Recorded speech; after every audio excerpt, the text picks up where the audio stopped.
very much. On this next question, I'm really going to challenge each of you to stay within your time limit.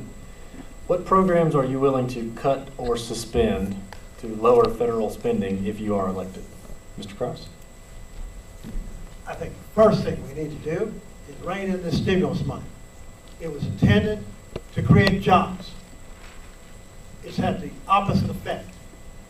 About $6.2 billion goes to the state of North Carolina under the stimulus program. About $2 billion just goes to pay the state's debt. That's just paying Peter, robbing Peter, pay Paul. About $3 billion goes to social programs to promote big government. As the first thing, if I get to Washington, I'm going to try to rein in this stimulus spending. Then take a look at all the poor, the earmarks.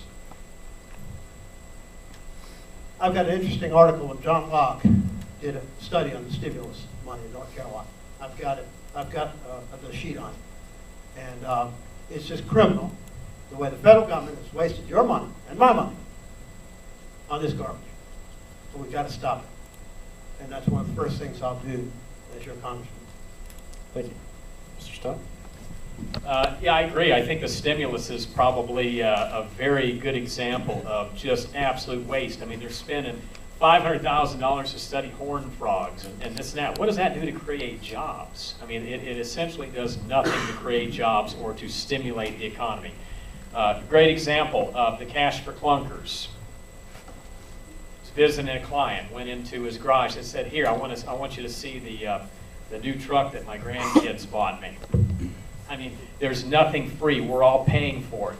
And I know you students, especially you that are studying government and economics, know that we're all paying for it. Just like the health care that's supposed to be free, we're all paying for that. Anybody that is gainfully employed, that is a taxpayer, you are paying for that. They're not giving you anything.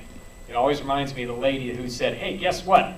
I got a check back from my taxes." "Yeah, the government gave me taxes." I said, "Well, no, ma'am, that's your own money. They're giving it back to you." "Well, yeah, but still, the government gave," some people don't get it. But I think you need to rein in on some of this ridiculous things. And you have a 2,000-page document that nobody reads. It's easy to get a lot of this garbage through there. I mean, it does not make any sense at all. We're paying for it. It does nothing to enhance us. And we've got to get a handle on that. I think that's a very easy target for us. And we need to demand it. And we've done a good job of vocalizing that. We need to demand that we're not going to stand for this junk anymore. They're scratching each other's backs, and it's not right. It doesn't help any of us, and it certainly doesn't help any of you students have jobs when you leave here. Thank you. Mr. West? There's quite a few people out there depends on the government right now, and unfortunately, they're codependent on them, and it goes through generations. I know that I've got family members that's gone through generations that they're on welfare and they turn around and they stay on welfare and their kids on welfare. At some point, accountability's got to take over. I agree that we've got to do something with this stimulus money that we've got up there. You can't keep spending money and printing money and making money that you do not have. It's impossible to do. The health care, I'll just tell you this, between this and the cap and trade, we have got to bring that to a screeching halt before it ever gets legs. If it ever gets legs, we've not seen anything yet. We're looking at adding anywhere between $1,700 to $1,800 per family of net money every single year. Okay, now that's net money. That's not pre-tax money. That's net money. That's take-home money that you're going to have to pay. So there's a lot of areas that we can do, and a lot of it's got to do with them administrative costs. Because when you sit up here and look at the people that's actually, and I'm fixing to wrap this thing up for you, the people that's actually set up here and the growth that we've had in the public sector, public or government jobs. We need private jobs, and that right there will take care of a lot of the government spending. Dr. Eichenbaum, programs you would cut or suspend?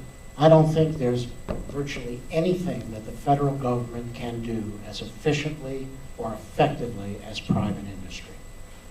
The quickest way to reduce government spending is to privatize as much of the government as we possibly can. Education, privatize. Sell the post office to Federal Express. Sell Amtrak to CXS. Sell off the programs in our federal government that are inefficient They are inefficient because when was the last time the government fired anybody? They can't do it. And so that's why you have teachers who can't teach. You have postal clerks who sit in their office there with their feet up while the line is out the door. They don't have the incentive, okay, to be successful because there's no competition in the government. You can screw up all day long and you got your job for life. So, privatize everything that you possibly can, except the military. Thank you very much.